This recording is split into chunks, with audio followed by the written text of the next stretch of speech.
Morning, all. I've done a video on Taylor Hall before. I've done a few videos on Taylor Hall before, but I want to take a look at Taylor Hall's career, and where he is and where it affects the Arizona Coyotes currently. So I did the preview for the Nashville Arizona series, and the number one criticism was he didn't mention Taylor Hall. No, I didn't. And this is where honestly I do wonder, like, so with with Taylor Hall, he met with ownership, apparently that's the rumor, regarding a extension with the team. So the team's doing their best to sign him and extend his contract. But at this point, what is Taylor Hall in the grand scheme of things? Is he a guy you build a team around? And right now there's probably fans in Edmonton saying no. So he was the number one draft pick, born November 14th, 1991. That's an important factor here. He's about to turn 29. Odds are, quite possibly, he's already peaked offensively. And so what you're getting is a player that, I'm not saying he's in decline, but you're probably not going to get that best season, that great year he had. And when you look at his overall history, there's something to be said about how teams seem to get better when he's gone. And I know that's bad to him, and it sounds awful. So his first year in Edmonton, 65 games, 22 goals, 20 assists, 42 points. The team goes 25, 45, and 12. So his first year in Edmonton, it's not a big deal. Nobody expected a whole lot out of them, and he has a good year. The second year, he only plays 61 games, so injuries, cause people to say, oh, maybe he's fragile. 27 games, 27 goals, 26 assists, 53 points in those 61 games. So his points per game is very good. The team, 32, 40, and 10. They're trending in the right direction, just barely. So we have the lockout shortened season. He plays 45 games, 16 goals, 34 assists, 50 points. And that's where it's seen that, okay, he's arrived. The one thing that I've always thought stood out with Taylor Hall is you always think you're going to get more goals than you get with Taylor Hall. And I'm not sure if that's that he decides to pass first or what it is. His shooting percentage, it varies from season to season, so I don't know that it's shot selection, just puck luck, what it is, but it does vary. But if it felt like after that third year he was finally arriving. 2013, 2014, 75 games, 27 goals, 53 assists, 80 points. The team, during the lockout shortened season, had gone 19, 22, and 7. And then they went 29, 44, and 9 the year after that. This is his fourth year there. This is where that lack of belief in whatever the Oilers are doing starts to really show up with the fans, both inside of Edmonton and outside, where the question was, so are they ever going to get better? How many number one draft picks are they going to need? So 2014, 2015, he plays 53 games again. Injuries raise their head. 14 goals, 24 assists, 38 points. The team actually gets worse. 24, 44, and 14. And you're at some point going to need to address this. 2015, 2016 is last year in Edmonton. 82 games, 26 goals, 39 assists, 65 points. The team went 31, 43, and 8. Peter Chiarelli looks at it and says, you know what? There's a losing culture in this locker room. We need to move somebody. That's the way it was said. June 29th, 2016, he's traded to New Jersey in exchange for Adam Larsson. Larsson's a good defenseman. Is he worth Taylor Hall? No. And even at the time, it was hard to argue that trade worked at all, other than Edmonton needed a defenseman. And I said this at the time as well. Part of the reason Hall was moved out was to make cap space so they could sign Milan Lucic. That turned out to be a doubly bad plan. But it happens with Edmonton. So he gets to New Jersey with the idea of, I'm going to prove Edmonton wrong. That first year doesn't go great. 72 games, 20 goals, 33 assists, 53 points, and the New Jersey Devils go 28, 40, and 14. This is where the storyline starts of, is he ever going to play a playoff game? Is Taylor Hall the problem? And of course, New Jersey will start winning themselves the number one draft pick as well, because he apparently affects the draft lottery. Who knew? So, while he's upset about the Oilers trading him, he fits in pretty well in New Jersey, and to his credit, he never complained in New Jersey. Not publicly. We never saw anything from him like, I don't want to be here or anything like that. Up until this year, we never heard that. Now, 2017-2018 is where everything coalesces and everything works. 76 games, 39 goals, 54 assists, 93 points. Absolutely amazing year for Taylor Hall. He was on that year. He wins the Hart. He's a first-team All-Star on the left wing. Everything's working really, really great. And the team went 44-29-9. He makes the playoffs for the first time in his career. 5 games, 2 goals, 4 assists, 6 points. And that was a big year for him and for the New Jersey Devils. And it felt like something big was coming. So last year, 2018-2019, he only played 33 games due to injury. 11 goals, 26 assists, 37 points. The team's record was 31-41-10. And of course, last summer there were a lot of rumors. There was a lot of discussion about whether or not maybe Taylor Hall wants out of New Jersey. I heard Taylor Hall doesn't want to re-sign in New Jersey. Maybe he doesn't believe in New Jersey's future and all of this stuff, which he denied. And to this date, we've never heard that he wanted out of New Jersey. After he was traded, they said, no, he didn't ask us for a trade. We traded him. So 30 games into the season, it's not working for New Jersey. They fired John Hines, and Taylor Hall's going to get moved. He has 6 goals, 19 assists, 25 points in those 30 games.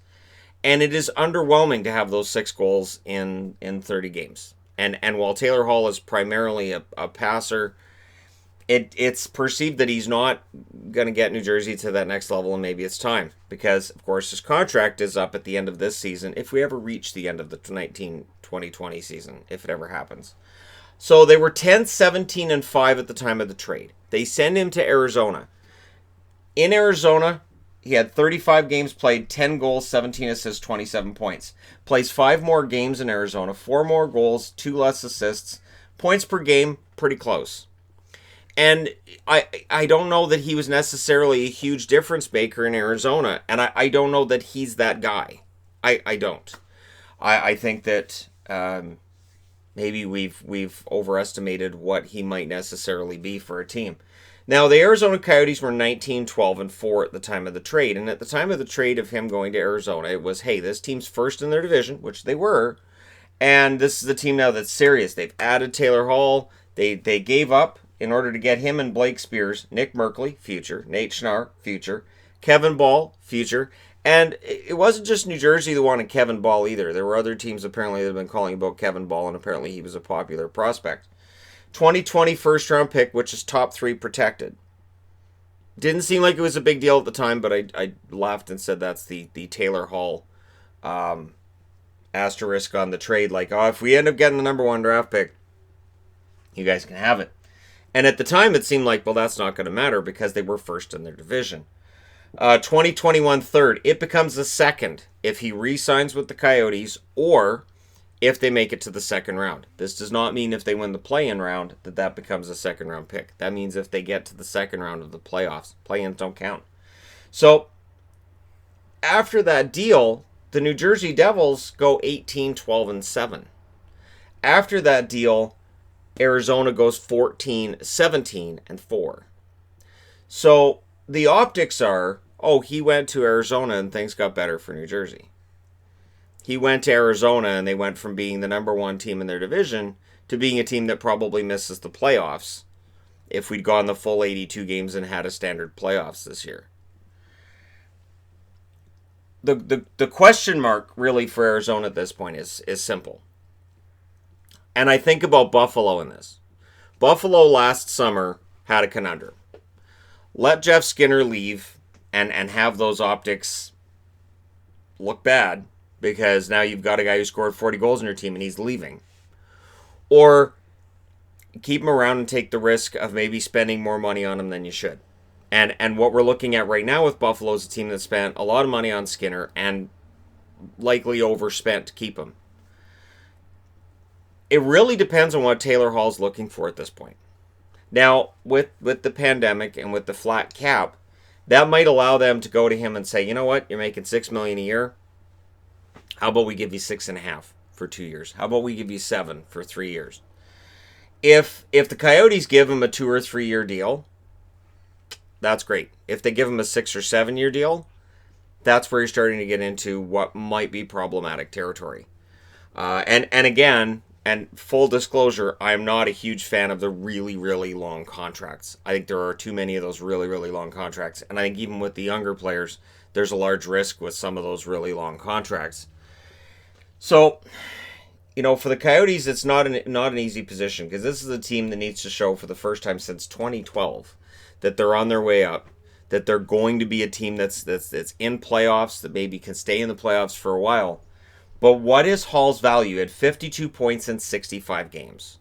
So, good season for any player.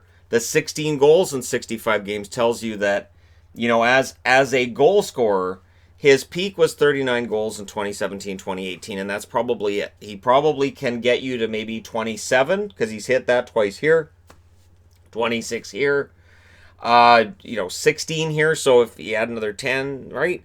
And for points, you can probably expect about 65 points in Arizona. And one question mark too for Arizona is because you've got Kessel that's had an underwhelming season as well. And you've got other players that have had their struggles with the Coyotes. Do you just not pay much attention to Hall's overall point totals and the point totals of players in Arizona and say, well, they're better offensively than this. It's just because they're under Tocchet's system, they don't score as much. And then does it become a matter of maybe we just move on from Rick Tocchet when this season's done and we'll give Taylor Hall what he's looking for. We'll give him a long-term contract because we believe that under a new offensively minded coach, this team can thrive. It's going to be interesting to see what these guys do. Because, again, Arizona, under new management, new ownership, the perception has been for a long time that Arizona is where you dump off bad contracts. Arizona's a team that can't compete with other teams that are up at the cap. And now they have an owner that wants to prove that wrong. They have an owner that wants to show success on and off the ice. A big part of that is deciding what they're going to do with Taylor Hall. So I don't know whether he goes to the unrestricted free agent market or not. He seems to want to stay in Arizona. And if you're Taylor Hall and you're looking at this board and you're saying, you know what, those overall standings aren't fair. I can prove myself. Maybe you want to stay in Arizona so that next season, Arizona turns things around. You're a big part of it. You can say, this is what I'm really capable of. So it'll be interesting to see what happens with him this fall. I keep wanting to say summer because, free agent contracts expire in the summer. This whole expiring in the fall thing is weird. But let me know your thoughts in the comment section below as always. Don't forget to hit like and subscribe if you're browsing your way through. You just happened upon this video. And again, how much do you give Taylor Hall and for how long if you're the Arizona Coyotes? Or at what point do you look at a number and go, we may have to just roll the dice and let him go? Thank you guys so much for watching, for all your support. I will talk to you again soon.